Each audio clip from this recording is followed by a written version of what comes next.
Welcome to today's Tuesday 10 at 10. Many of the questions that come into Bakerpedia pertain to the shelf life of bakery products. For example, we get questions like, how can I prevent mold on my bakery product for 30 days? Or, what additives can I use to make my bread last another 3 more days mold-free? While it is a simple answer for me, I'd like to remind everyone listening in on this, that it is more complicated than adding in anti-mold preservatives. It's actually an ecological change that you must do in your bakery. To explain more in detail, here is a video Bakerpedia has produced. Click the link below if you need more details, and it will bring you to our Baker Academy for more training information. Enjoy!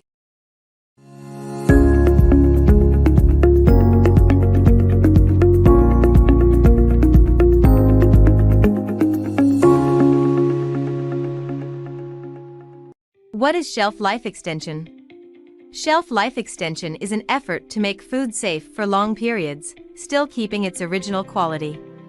Baked products beyond their shelf life can become stale, firm, and dry, less resilient, not as flavorful, unsafe due to microbial growth. Advances in bakery processing technologies and ingredient innovation have led to significant shelf life extension.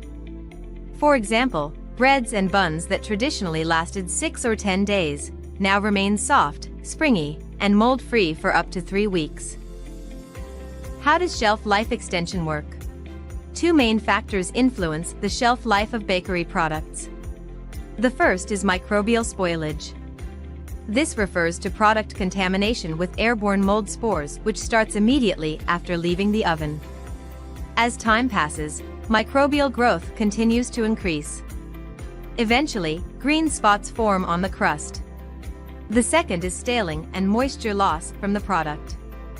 Bread staling can affect both bread crust and crumb. Crust staling is generally caused by moisture transfer or migration from the crumb to crust. The result is a soft, leathery texture. On the other hand, crumb staling happens when hydrated starch reverts to the crystalline form. Application. To extend the shelf life of products, different ingredients and processes can be used.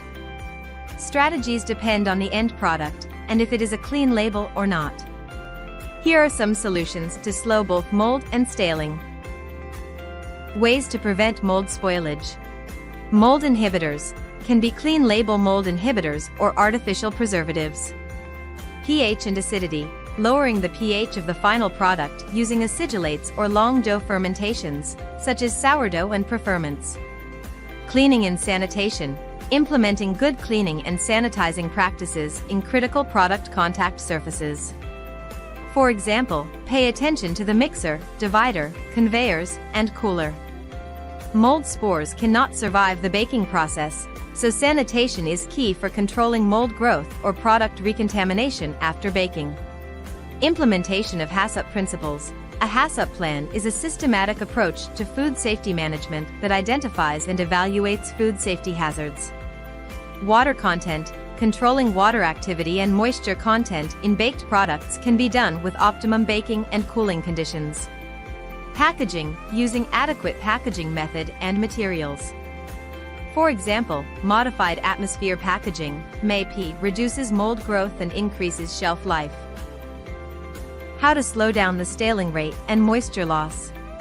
Emulsifiers as crumb softeners. Although they do not produce softer fresh bread, they do slow the rate of firming over time. Some examples are lecithin, mono, and diglycerides, amphiphilic proteins, alpha-cyclodextrin, datum, SSL, and CSL. Hydrocolloids can slow crumb moisture loss. When choosing hydrocolloids, keep in mind their capacity to make liquids dense. Also, their water holding capacity, hydration rate, and the effect of temperature on hydration. Enzymes, alpha amylase, xylanase, and lipase have significant anti-staling effects. Hydrolysis of starch by alpha amylases releases dextrins and other oligosaccharides. Long fermentations, using dough systems that require long bulk fermentation before mixing. For example, sourdough or yeast preferments like sponges and poolish. Freezing. freezing temperatures pretty much stop all chemical reactions and molecular motion. So, this prevents starch from recrystallizing after baking. Want to learn more about shelf life extension? Visit Bakerpedia. Learn more about all things baking by signing up for our newsletter. Until next time, bakers. At Bakerpedia, we're here on a need-to-know basis.